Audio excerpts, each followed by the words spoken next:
The cafe was almost empty that gray Sunday morning.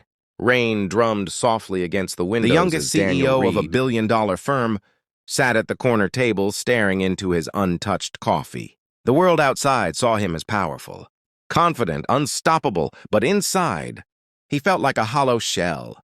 3 months had passed since his wife's death, yet the pain still clung to him like fog.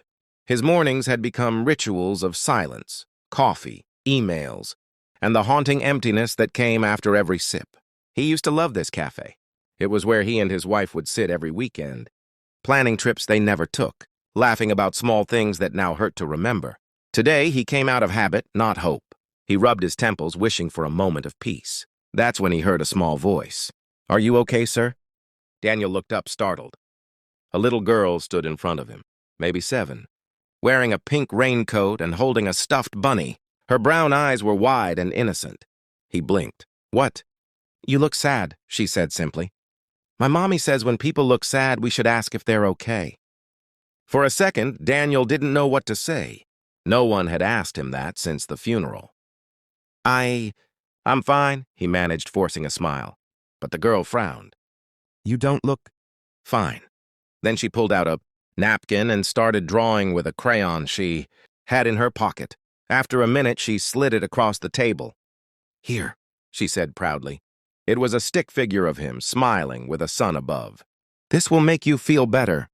Daniel stared at the picture, and for the first time in months, something inside him cracked open, something warm. Her name was Lily. Her mom, Claire, came rushing over, apologizing.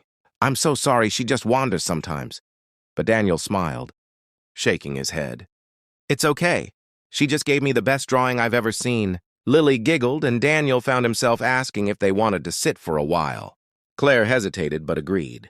What started as a few minutes turned into an hour. They talked about everything: Lily's favorite cartoons, Claire's job as a nurse, Daniel's company, which he kept vague. It was the first real conversation. He'd had that didn't feel like a business meeting. Claire noticed the tiredness behind his eyes. "You've lost someone," she said quietly. Daniel looked up, surprised. "Yes," he admitted, his voice breaking. "My wife. I thought I was handling it, but the truth is, I'm lost without her." Claire nodded softly. "Grief isn't something you fix. It's something you carry. But it gets lighter when people help you hold it." Her words sank deep. He realized how long he'd been drowning in silence. Pretending strength meant isolation. When Lily leaned against his arm and whispered, "It's okay to be sad," he couldn't stop the tears that finally came. But this time, they weren't just of pain. They were of release. Over the next few weeks, Daniel found himself returning to the cafe every Sunday. Sometimes Claire and Lily were there too. They became an unexpected part of his healing, a small, gentle light in his once dark world. Lily would always bring a new drawing for him, sticking them to the cafe wall until the corner became Mr. Daniel's art gallery. One afternoon, as they sat laughing together, Claire said, "You seem different lately." Daniel smiled. "Because I finally remembered what it feels like to live." He paused, looking at the little girl coloring beside him. Funny how a child reminded me what really matters. Months later, when his company launched a new community program for widows and orphans, Daniel knew where the idea came from.